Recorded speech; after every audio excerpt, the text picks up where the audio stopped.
ओम नमो भगवते वासुदेवाय। ओम नमो भगवते वासुदेवाय।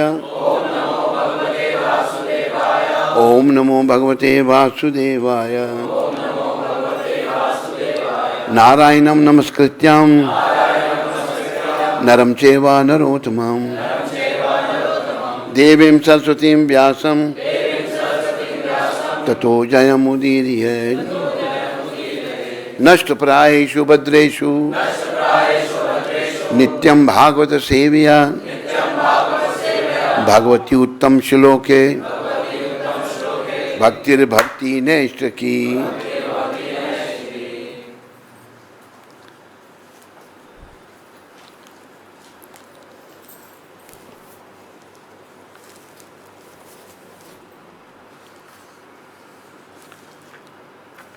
ये जो श्लोक मैंने बोले नारायण और नमस्कार, विजय के साधन स्वरूप इस श्रीमद् भागवत का पाठ करने सुनने के पूर्व मनुष्य को चाहिए कि वह श्री भगवान नारायण को, नरोत्तम नारायण ऋषि को, विद्या की देवी माता सरस्वती को, बोलो विद्या देवी माता सरस्वती की, तथा ग्रंथराज शिला व्यासदेव को नमस्कार करें। फिर एक तरफ और ये कहा कि नित्यम भागवत सेवया, अगला श्लोक, नष्ट प्रायेषु भद्रेषु नित्यम भागवत सेवया भगवती उत्तम श्लोक है भक्तिर्भक्ति नेष्ठ की। भगवान की कक्षाओं में नियमित उपस्थित रहने तथा शुद्ध भक्त की सेवा करने से हृदय के सारे दुख लगभग पूर्णता विनष्ट हो जाते हैं और उन पुण्य श्लोक भगवान में अटल प्रेमा भक्ति स्थापित हो जाती है, जिनकी प्रशंसा दिव्य गीतों से की जाती है। ये जो दो श्लोक बोले उनका ये अनुवाद। तो हम चौथा श्लोक चल रहा है।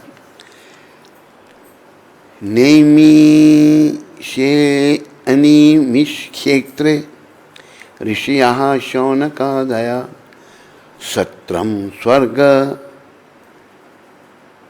स्वर्गाय लोकाय सहस्र समासता। एक बार नैमिषारण्य के वन में एक पवित्र स्थल पर शौनक आदि महान ऋषिगण श्री भगवान तथा उनके भक्तों को प्रसन्न करने हेतु 1000 वर्षों तक चलने वाले यज्ञ को संपन्न करने के उद्देश्य से एकत्रित हुए। तो इस श्लोक का तात्पर्य आज प्राय समाप्त हो जाएगा। कल भी चर्चा हुई थी। इस युग में जागृति लाने की निर्दिष्ट विधि श्री भगवान के पवित्र नामों का सामूहिक कीर्तन है। देखो ये जो युग है कलयुग, हम लोग सब सो रहे हैं, हिंदू लोग खासकर सो रहे हैं। जो मत मतांतर वाले लोग हैं वो जागे हुए हैं, पर उनको मिलना उसमें से कुछ नहीं मिलेगा, केवल सनातन के अंतर्गत चलकर ही मिलेगा।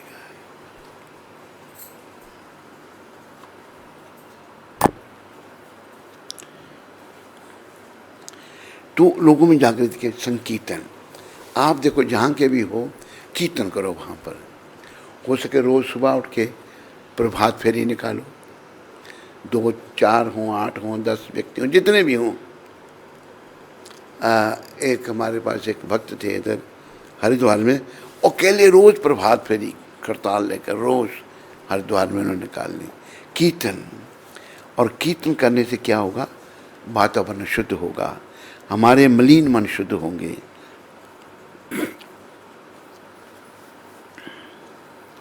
सामूहिक कीर्तन श्री भगवान के पवित्र नामों का सामूहिक कीर्तन। भगवान श्री चैतन्य महाप्रभु ने इसकी विधियों तथा साधनाओं को अत्यंत वैज्ञानिक ढंग से प्रस्तुत किया है। बुद्धिमान मनुष्य उनके उपदेशों का लाभ वास्तविक शांति तथा संपन्नता लाने हेतु उठा सकते हैं। प्रसाद क्या है? साबत है या कटे हुए? ठीक है।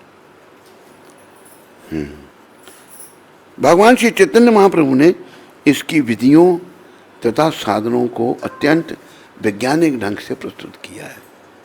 चैतन्य महाप्रभु जो इस युग के अवतार हैं, देखो चारों युग हैं। सतयुग, सतयुग में मनुष्य की आयु 1,00,000 वर्ष होती थी और साधन था ध्यान। ध्यान करके भगवत प्राप्ति होती थी। वातावरण बड़ा शांत था।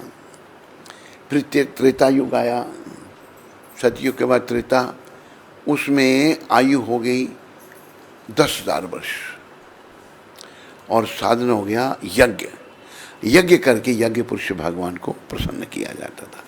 उद्देश्य एक ही है, भगवान को, श्री कृष्ण को प्रसन्न करना। वेदे च सर्वेद अहम एवं वेद्यो वेदांत कृत वेद विदेव चाहम। भगवान कहते हैं वेदों के द्वारा मुझे जाना जाता है। तो त्रेता युग में यज्ञ के द्वारा आयु होगी 10,000 वर्ष। फिर द्वापर युग, इससे पहले वाला युग, आयु होगी 1,000 वर्ष और साधन था मंदिर में भगवान की पूजा, विग्रहों की पूजा। फिर कलयुग आया तो कलयुग में बड़ा कठिन है, आयु होगी 100 साल, 100 वर्ष। तो कैसे?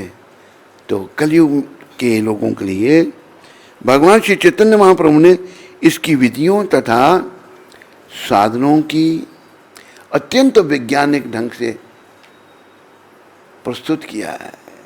वैज्ञानिक ढंग से प्रस्तुत।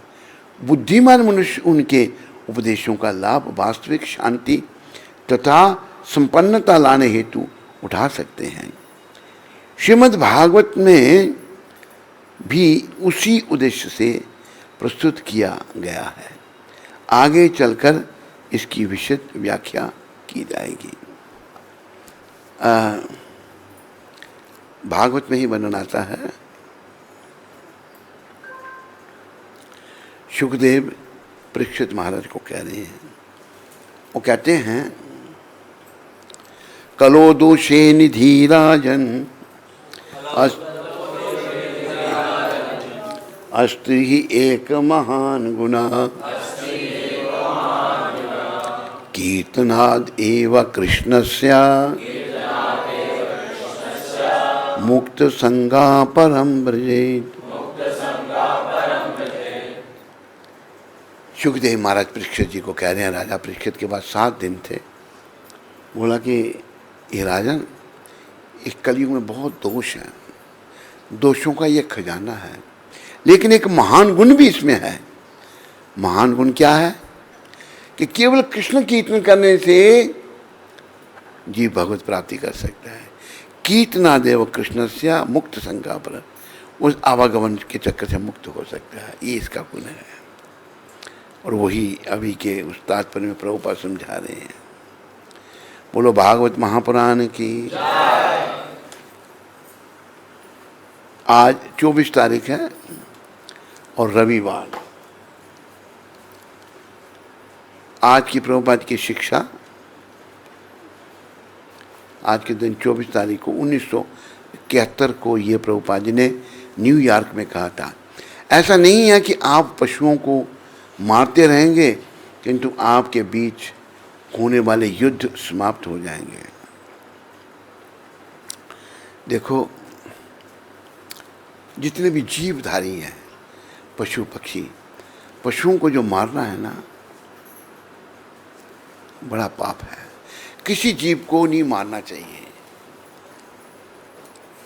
क्यों नहीं मारना चाहिए? अभी जैसे एक बकरा है, वो 3 साल का हुआ, बड़ा हो गया, तगड़ा हो गया, तो उसको पालने वाला मार कर खा जाता है। बकरे के शरीर में 6 साल तक रहना था, 3 साल उसको और उसमें बिताने थे। यूं नहीं है, उसको पहले ही मार करके खा गया, उस बेचारे को फिर से बकरे की योनि में आना पड़ेगा। तो जो दूसरों की वृद्धि को रोकते हैं, उनकी खुद वृद्धि नहीं हो सकती, उनकी प्रगति नहीं हो सकती। इसलिए प्रभुपाद ये कह रहे हैं, ये जो लोग पशुओं को जो मारते हैं, इससे क्या होता है, अनेक प्रकार की मृत्यु होंगी। ऐसा नहीं कि आप पशुओं को मारते रहेंगे किंतु आपके बीच होने वाले युद्ध समाप्त हो जाएंगे, नहीं, लोग आपस में लड़ते रहेंगे, लड़ के मर जाते हैं। अनेक प्रकार से मृत्यु होंगी, लोग अनेक प्रकार से मर रहे हैं। जब श्री कृष्ण मारते हैं तो वे एक साथ ही मारते हैं, थोक में। जब मैं मारता हूँ तो एक एक करके करूँगा, एक एक करके मारूंगा, किंतु जब श्री कृष्ण मारते हैं वे सभी हत्यारों को एक साथ इकट्ठा करते हैं और मार देते हैं। तो ये लड़ाइयाँ झगड़े जो बेकसूर पशुओं को जो मारा जाता है, उसका फल है। इसलिए याद रखो, जैसे हम जीना चाहते हैं ऐसे पशु पक्षी भी जीना चाहते हैं। जैसे हम भगवान के हैं वो भी भगवान के हैं। तो किसी जीव की हिंसा नहीं करनी। जब सड़क पर भी अब चलो, ऐसा वर्णन आता है, एक पुस्तक है आचार संहिता, क्या करें क्या ना करें, वो पढ़नी चाहिए। उसमें इस शास्त्र में यहाँ ये लिखा है, इसमें ये लिखा है, श्लोक के साथ अनुवाद। जब हम चलते हैं तो सड़क पर 4 फुट आगे देख के चलना चाहिए, आगे कोई जीव जंतु तो नहीं है, किसी पर मैं पाँव नहीं रखूं। तो हमें पापों से बचना है। पापों से बचेंगे तो हमारी आध्यात्मिक प्रगति होगी। अगर पापों से नहीं बचेंगे तो आध्यात्मिक प्रगति नहीं होगी। बोलो मोर मुकुट बंसी वाले की, बोलो कृष्णचंद्र भगवान की। तो जिन जिन लोगों ने मंदिर में प्रसाद लेना है, आप अभी जाके वहाँ बैठ जाओ, वहाँ कथा चल रही होगी, तो कूपन आपको मिल जाएगा, फ्री में कूपन, और एकादशी का प्रसाद फिर आप खा सकते हैं। ठीक है, लाओ भाई प्रसाद लाओ। ये है प्रश्न, बोलो। यहाँ तो नहीं किसी को कोई प्रश्न? बोलो। नरसिंह चरण राजस्थान से। नरसिंह चरण जी गोवर्धन से। नरसिंह चरण जी राजस्थान से। हरे कृष्ण गुरु महाराज जी, गुरुदेव के पावन चरणों में साष्टांग दंडवत प्रणाम। महाराज जी, एकादशी के दिन कोई भूल से अन्न खाता है तो उसका पश्चाताप कैसे करें? भूल से अन्न खाता है तो फिर द्वादशी के दिन व्रत रख लो। प्रभुपाद जी ने ऐसा कहा है। एक बार मैं प्रभुपाद जी की जब कुकिंग करता था, मुझे किसी ने बताया नहीं कि आज एकादशी है, तो मैंने अन्न बना दिया, प्रभुपाद ने खा लिया, पता लगा फिर द्वादशी फिर उन्होंने रखी थी। द्वादशी के दिन व्रत रख लो। अशोक व्यास जी अहमदाबाद से। अशोक व्यास जी। हरे कृष्ण महाराज जी, दंडवत प्रणाम। महाराज जी क्षमा कीजिएगा, महाराज जी क्षमा कीजिएगा, आज की कथा के प्रसंग के बाहर जाके प्रश्न निवेदन कर रहा हूँ। महाराज जी, जैसा कि आप कथा में कहते हैं कि चोर को चोर कहना निंदा नहीं है, तो जो जैसा व्यवहार करता है वैसा का वैसा बोलना निंदा होगी या नहीं? क्या प्रश्न कर रहा है? जो जैसा व्यवहार करता है उसको वैसा बोलना, क्या ऐसा निंदा होगी? ये निर्भर करता है, हर बात हर जगह लागू नहीं होती, कहाँ कैसा कहाँ क्या करना है। अब देखो, जैसे झूठ बोलना पाप है, लेकिन एक वर्णन आता है कि एक गाय जा रही थी, कसाई उसके पीछे लगा था। एक ब्राह्मण जा रहे थे तो पीछे कसाई ने पूछा, आगे 2 गड़ियाँ दी, गाय एक इधर को एक इधर को, पूछा मेरी गाय किधर गई?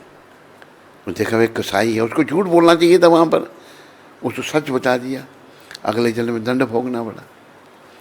तो हर बात हर जगह लागू नहीं होती, कहाँ कैसी बात है वहाँ उसके अनुसार सीखना पड़ेगा, चलना पड़ेगा। हरे कृष्ण। बस महाराज आपने शिला प्रभुपाद का इतना संग किया है महाराज, हैं? तो आपने शिला प्रभुपाद का इतना संग किया है महाराज, तो कोई ऐसी लीला महाराज जो आप बताना चाहें जो आपका शिला प्रभुपाद के साथ हुआ महाराज? लीलाएं तो बहुत सारी हैं। एक आज शाम को ही प्रभुपाद लीला में कथा होगी हमारी 5 से 6। आप सब लोग आइए, उसमें बलराम हाल में मंदिर में होगी। तो प्रभुपाद जी की कौन सी लीला सुनाई जाए आपको? एक लीला सुना देते हैं। प्रभुपाद जी सब कुछ दूसरों के दिल की बात जानते थे। हम नए नए थे, मुंबई की बात है। प्रभुपाद जी छत पर बैठे थे और दर्शन दे रहे थे लोगों को। तो जैसे आपको पता है कि महाराष्ट्र में गर्मी बहुत रहती है, सर्दियों में भी गर्मी होती है, वहाँ पर पंखा चलाना पड़ता है।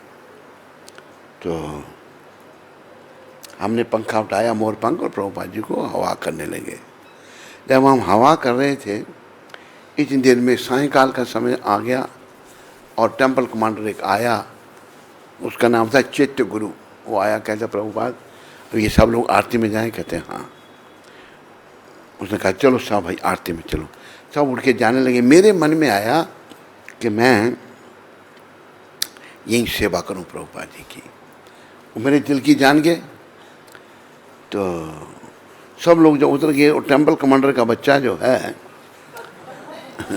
वहीं खड़ा रहा सीढ़ियों में और कहते है तुम भी चलो चलो चलो। जब उसने कहा तुम भी चलो चलो, मैं डाउन हो गया, जाना पड़ेगा। लेकिन प्रभुपाद जी दिल की बात जानते थे। जैसे वो ऐसे कह रहा चलो चलो टेम्पल कमांडर है, मैं जाना पड़ेगा नीचे। तो हुआ क्या, जब उसने कहा चलो चलो मेरे को, तो मैं मोर पंख नीचे रखने लगा। इतनी देर में प्रभुपाद जी बोले नहीं नहीं इसको यहीं रहने दो। उनको दिल की कैसी बात पता है, मेरी इच्छा थी वहाँ रहने की। जब प्रभुपाद ने कहा नहीं नहीं इसको यहीं रहने दो, वो डाउन हो गया, मैं आप हो गया। तो प्रभुपाद जी सबके दिल की बात जानते थे, त्रिकालदर्शी थे प्रभुपाद। हरे कृष्ण। चलो अभी प्रसाद लेते जाओ सारे। आज शाम को 5 से 6 बजे बलराम हॉल में लीलामृत के ऊपर प्रवचन है महाराज जी का हिंदी में, तो सभी लोग आमंत्रित हैं। ऑनलाइन व्यूअर्स भी उसको ऑनलाइन देख सकते हैं, लाइव रहेगा प्रवचन। हरे कृष्ण। अभी हाथ नहीं लगाते, वो बताया नहीं था। देखो पाँव को छूना प्रभुपाद जी ने मना किया, अपने पाँव नहीं छुआने, कोई भी पाँव को ना छुए। तेरे को मिला प्रसाद? चलो जिसको नहीं मिला लेते जाओ, जल्दी लेते जाओ और चलते जाओ। इधर से आते जाओ सारे, कुछ इधर बैठे हुए इधर से ले लो।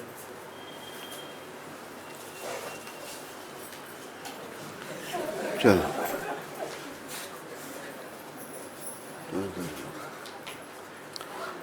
चलो लेते जाओ शाबाश, जल्दी से आते जाओ। जिसको मिल गया वो पीछे जाओ, आगे नहीं मिला वो आते जाओ, लेते जाओ। तेरी एब्सेंट थी 2-3 दिन से, कहाँ था तुम? 2-3 दिन से तेरी एब्सेंट थी। अच्छा ट्रांसलेशन।